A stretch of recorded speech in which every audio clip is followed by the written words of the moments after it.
இன்னைக்கு நம்ம இந்த வீடியோவில் இதை பற்றி பார்க்க போகிறோம் அப்படின்னு பார்த்தீங்கன்னா டிஆர்பி மற்றும் பள்ளி கல்வித்துறையில் வந்திருக்க முக்கியமான தகவல்களை பற்றி இந்த வீடியோவில் பார்க்க இருக்கோம். நம்ம சேனலுக்கு புதியவராக இருந்தீங்கன்னா ஒரே ஒரு சப்ஸ்கிரைப் அண்ட் பெல் மட்டும் கிளிக் பண்ணி வச்சுக்கோங்க. தமிழகத்தில் ஆசிரியர் நியமனத்தை குறித்து ஒரு முக்கிய செய்திகளும் வழக்கு 2013 வழக்கு தீர்ப்பு பற்றியும் இந்த வீடியோவில் முழுமையாக நம்ம பார்க்கலாம். ஆசிரியர் பணியிடங்களை நிரப்ப ஒரு புதிய ஆணை டெட் பதவி உண்டான ஒரு புதிய ஆணையை வெளியிட்டிருக்காங்க பள்ளிக்கல்வித்துறை. என்ன டெட் தகுதி தேர்வுக்கு ஒரு புதிய காலியிட பணியிட பட்டியல் வெளியிட்டிருக்காங்க, அதை பற்றி தான் இந்த வீடியோவில் முழுமையாக நம்ம பார்க்க இருக்கோங்க. ஆசிரியர் பணியிடங்களை நிரப்ப ஒரு புதிய அனுமதி தமிழகத்தில் இனி கிடைச்சாச்சு. தமிழ்நாட்டில் 1500 இடைநிலை ஆசிரியர் பணியிடங்களை நிரப்ப பள்ளிக்கல்வித்துறை அனுமதி வெளியிட்டாங்க. காலி பணியிடங்களை ஆசிரியர் தேர்வு வாரியம் மூலம் நிரப்ப தொடர்கல்வி இயக்குனருக்கு உத்தரவை பிறப்பிச்சிட்டாங்க.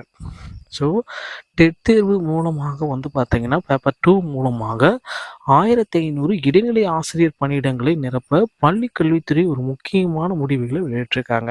ஸோ இனி வரும் காலங்களில் உடனடியாக டிஆர்பி மூலம் 1500 ஆசிரியர்களை நீங்கள் எடுத்துக்கலாம் அப்படின்ட்டு பார்த்தீங்கன்னா பள்ளி கல்வி இயக்குனர் தொடக்க கல்வி இயக்குனருக்கு ஒரு முக்கிய தகவல் போயிடுச்சு. ஆசிரியர் தேர்வு வாரியம் இதற்குண்டான புதிய வடிவிலான நோட்டிஃபிகேஷனை வெளியிட போகிறாங்க. 8000க்கு மேற்பட்ட பார்த்தீங்கன்னா இதற்கு வேகன்சிஸ் இருக்கும் நிலையில் தற்சமயம் 1500 பணியிடங்களை ரிலீஸ் பண்ணியிருக்காங்க. இனி வரும் காலங்களில் புதிய ஆனுவல் பிளானர் இதை மாற்றமைக்கும் அப்படின்றத எதிர்பார்க்கலாங்க. அடுத்து பார்த்தீங்கன்னா டிஆர்பியோடைய கேஸ் போயிட்டுருக்கு. ஸோ எல்லாருமே எதிர்பார்த்த மாதிரி ஜனவரி 4 வழக்கு விசாரணைக்கு வந்தது. ஸோ அந்த விசாரணையில் வழக்கின் தரப்பில் அனைத்து விவாதங்களும் விவாதிக்கப்பட்டதுங்க. ஸோ டெட்டில் பார்த்தீங்கன்னா இந்த 2013 பேட்ச்க்கு பார்த்தீங்கன்னா பணி நியமனம் வழங்குவது குறித்து ஆலோசிக்கப்பட்டது. இதற்குண்டான கல்வி வல்லுநர்கள் எல்லாமே அடங்கிய மிகப்பெரிய அளவில் ஒரு குழு ரெடி பண்ணிட்டு இருக்காங்க. அந்த குழு பார்த்தீங்கன்னா 2013 பேட்சுக்கு பணி வழங்கலாமா வேண்டாமா அப்படின்றத ஆராய்ந்து முக்கிய முடிவுகளை எடுப்பாங்க அப்படின்றத நம்ம எதிர்பார்க்கலாம்.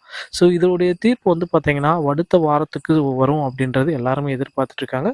கண்டிப்பாக தீர்ப்பு டெட் ஆசிரியர்களுக்கு சாதகமாக வருவதற்கும் நிறைய வாய்ப்புகள் இருக்குது. பொறுத்து நம்ம பார்க்கலாம். 2023 டிசம்பர் மாதத்திலேயே ஆனுவல் பிளானர் வெளியிட்டுருவாங்க அப்படின்னு எல்லாருமே எதிர்பார்த்தாங்க. ஆனால் 2004 ஆகி 5 தேதி ஆகியும் ஆனுவல் பிளானர் வெளியிடாதது டிஆர்பியுடைய ஆசிரியர்கள் மத்தியில் வெறும் அதிருப்தியை ஏற்படுத்திட்டு இருக்குங்க. ஆசிரியர் தேர்வு வாரியம் அதன் நிலைத்தன்மையை இழந்தது அப்படின்னு கூட நம்ம சொல்லலாம். ஏன்னா கடந்த ஆண்டு அறிவிக்கப்பட்ட 9 தேர்வுகளில் 7 தேர்வு நடத்தவே இல்லை. ஸோ இந்த மாதிரி பார்த்தீங்கன்னா ஆசிரியர்கள் மத்தியில் மதிப்பை இழந்து கிடக்கும் ஆசிரியர் தேர்வு வாரியம் எப்பொழுது செயல்பட தொடங்கும் அப்படின்ட்டு பல்வேறு தரப்பட்ட ஆசிரியர்கள் கேள்வி கேட்டிருக்காங்க. இதற்கு ஆசிரியர் தேர்வு வாரியம் விரைவில் பதில் அளிப்பாங்க அப்படின்ட்டு எதிர்பார்க்கலாம். டிஆர்பி மற்றும் பள்ளிக்கல்வித்துறை சம்பந்தமான செய்திகள் அனைத்தையும் உடனுக்குடன் பெற நம்ம சேனலோடு இணைந்திருங்கள். நன்றி, வணக்கம்.